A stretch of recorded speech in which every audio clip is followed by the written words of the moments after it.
here in State versus Trussell, 2014-201 CF.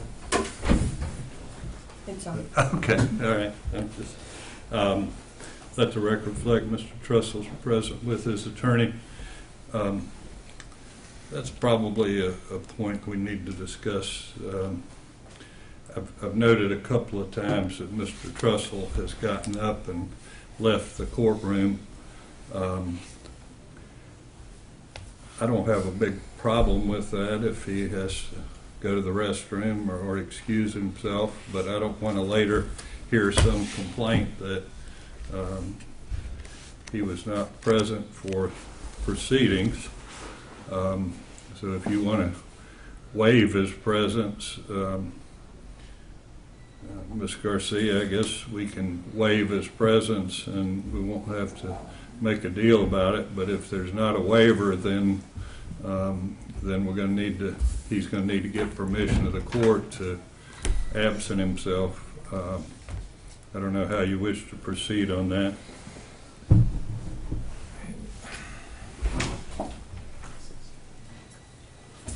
Yeah.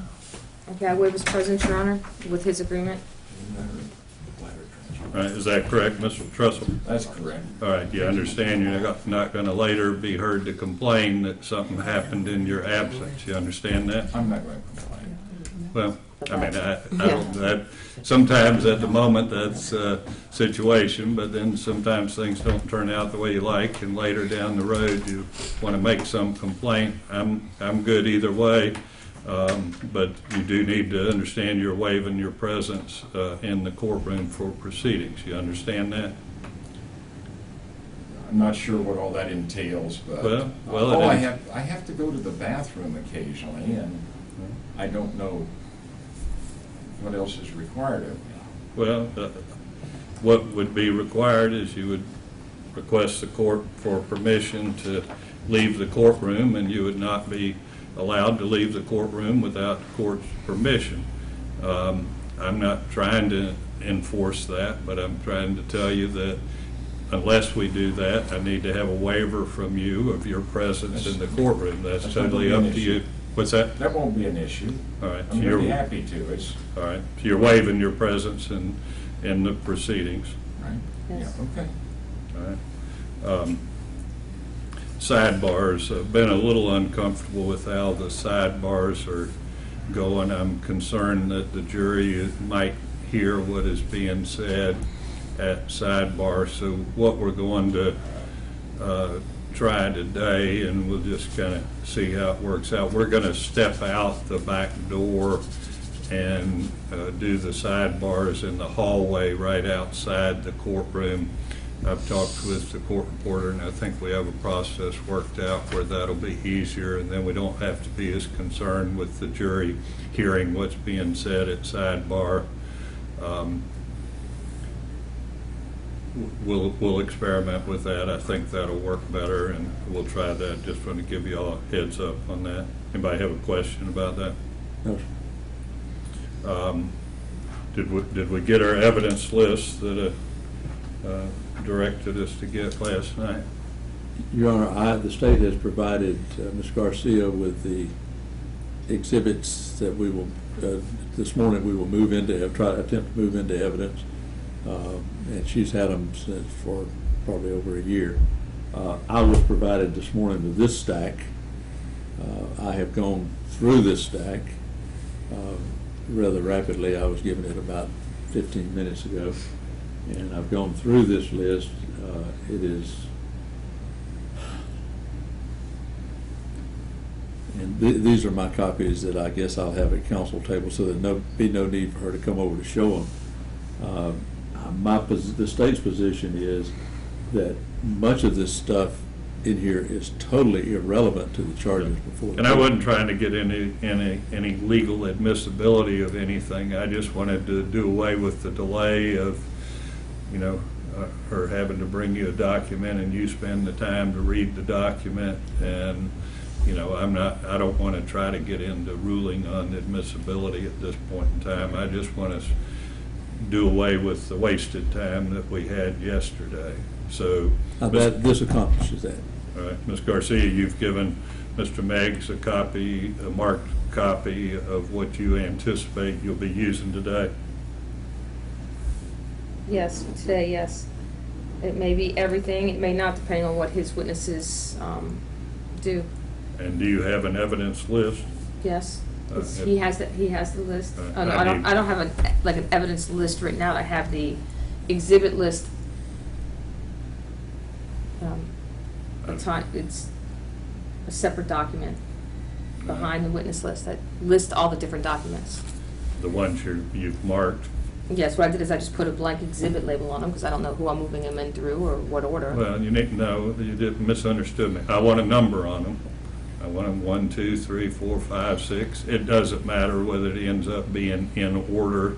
I know some attorneys get real excited about, well, I can't mark it because I don't know what order we're doing them in. It doesn't matter what order they're in. I want a number on them. That's part of what I was trying to say last night. Maybe I wasn't clear. So go ahead and put a number on them, and I want the state to have that document with a number on it so that when you say I'm referring to defense exhibit number 5, he can look at it there at council table.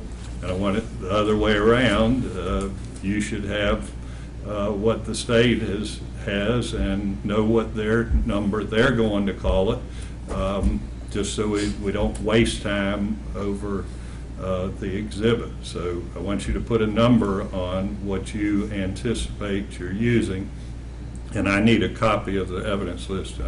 If you've given him one, that's great, but I need a copy too. But I want you to put numbers on them so that it's marked for identification, whatever identification number it is. I want you to go ahead and get them marked, and let's do that. We're going to have a little time before we start with the jury. I want you to go ahead and get that done and accomplished and give me a copy. The other day at our pretrial, there was discussion about lesser includeds, and I thought you were going to submit to me something last week on lesser includeds, Ms. Garcia. Unless I missed it, I didn't get anything on lesser included. So where do we stand on that? Based on the reading of the two statutes in your oral proclamation concerning the elements are slightly different, so I don't think it qualified. Okay. All right. Are you in agreement, Mr. Meggs? I don't think there's any lesser included in this. Okay. All right. So that'll allow me to edit the instructions a little bit. We'll understand it'll be as charged or not. So I can go ahead and my spare moments and edit the jury instructions. They're just 3 or 4 options there as to whether you have lessers or you don't have lessers. So I'll go ahead and get the instructions modified in that way. Anything else from the state before we start with the jury? I'm assuming we do give the jury copies of the jury instructions. We will. Anything else? No, sir. Ms. Garcia? Yes, Your Honor, if I may hand, Your Honor, what was filed this morning. I provided the state with a copy.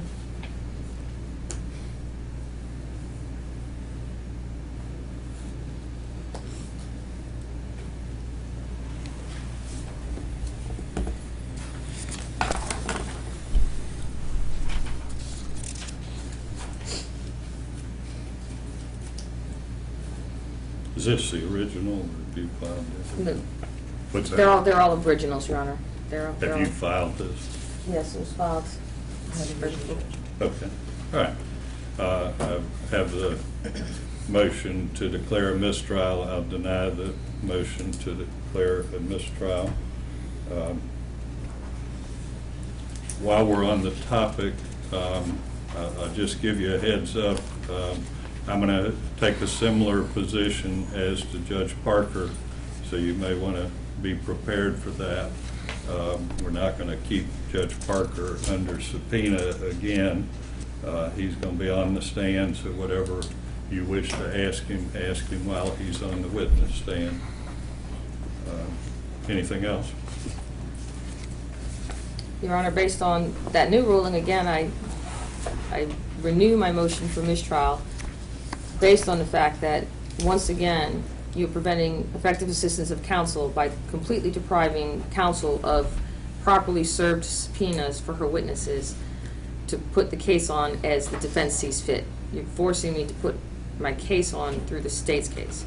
It totally deprives my client of any proper effective assistance and his Sixth Amendment, his constitutional rights under the Sixth Amendment. Further, there's another issue, Your Honor, which was brought to my attention yesterday concerning 2 jurors. And I'm not sure how you want to handle it or what we do. I know one of the jurors, and I'm sorry I don't have the jury list with me. I don't know if either of you guys have it with me. I'd have to go get it. Was married to a Mary Cannon, who works for Siegmeister's office. When I was reviewing the evidence last night, can I see your evidence? Because I can show him. I noticed that Mary Cannon has been actively involved in all the emails and communications between Siegmeister and the Judge Parker, and I'm not sure if she's actually been in the courtroom also and not been identified. I'm not sure who there's 2 ladies from Siegmeister's office that have been here in and out, and neither of them have identified themselves. So I'm not sure if one of them is Miss Cannon or not. Do you know Miss Cannon? I do not. So I'm concerned with this juror, especially if Miss Cannon's in the courtroom, it's not disclosed to us, as a juror sitting there, that his ex-wife is sitting in the courtroom, or if he knows anything about these emails or communications, or if she's sharing this information with him. But there's numerous very important emails that label my client basically as a sovereign citizen, and goes through about, delivering copies of the different purported filings to her, and then she's forwarding them to Mr. Siegmeister, and actively involved in the prosecution of the case, not only as a potential witness. And then I assume you're talking about juror Cannon, number 1. Yes. Okay. What was the second issue? The second issue was the juror, the teacher, who was Miss on Thornton? Yeah, Miss Thornton, who was on the 4. school board forever. Yes, yesterday, 3 people came up to me after court and said that she was outside talking to the school board's attorney. And the school board's attorney has, filed a notice of appearance in this case and has filed numerous motions to quash. I'm not sure if there's any impropriety at all in their conversations. I'm not saying there necessarily is. I'm just saying that there's the appearance of impropriety, whether it be by the school board attorney, or, does the school board attorney have a right to talk to the juror? I don't know.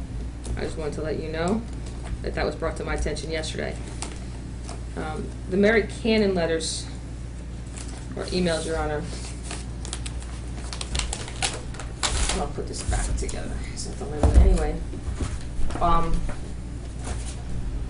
August 5th, 2014 emails, 6:52 p.m. from Judge Parker to Dana Johnson, Mary Cannon, Jeff Siegmeister, Melanie Vaughn. And it deals with the different ways that they handled Mr. Trussell as a grand juror. And then also deals with a bill of information of August 5th, which is that first letter that you had determined was irrelevant yesterday, or not, like I said, admissible at that point in time. That's August 5th at 5:43. Again, it's from Dana Johnson to Mary Cannon, copied to Judge Parker, forwarding the bills of information. If I may show Your Honor. I've read them yesterday. Okay, and so that would be another reason too also that I would need to call Dana again, because now there's other communications that are going to be relevant depending on what Judge Parker or Jeff Siegmeister say about her involvement. So what are you asking me to do as to the jurors?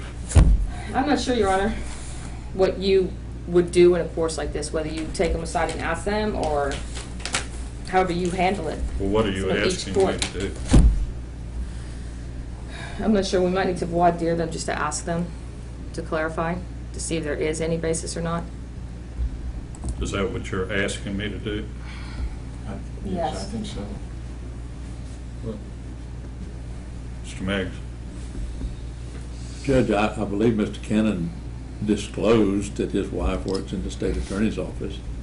The fact that the wife has forwarded an email, it's the state's position that it doesn't matter to the state, but it's the state's position that whether he's a sovereign citizen or a Russian has nothing to do with the trial that is before the court. So it's the state's position, all that's irrelevant anyway. I have looked at, maybe digressing a little bit, but I've looked through the exhibits this morning quickly. Some of the exhibits in there I would not have any objection to. I think they're beneficial to the state, even though they contain rank hearsay. They contain opinions. They contain all kinds of thoughts of people who are engaged in the writing of these emails. A lot of that would be beneficial to the state, but I don't see any need for Mr. Cannon to be interviewed.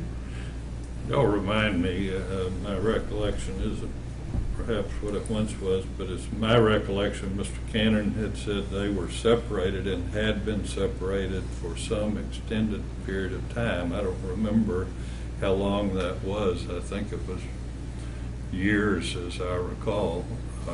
Does somebody have a recollection of that? I think my recollection is he said 3 years, but I could be mistaken on that. I thought 4, but Yeah. I mean, I remember it was an extended period of time, and although they're not legally divorced, my impression was that essentially is their situation, that they've been separated for a long period of time. He says he knew nothing about the case already, so he has testified under oath he knows nothing about the case. And there's really been nothing brought up here that would suggest otherwise. I don't see a basis to voir dire him at this point in time, absent some,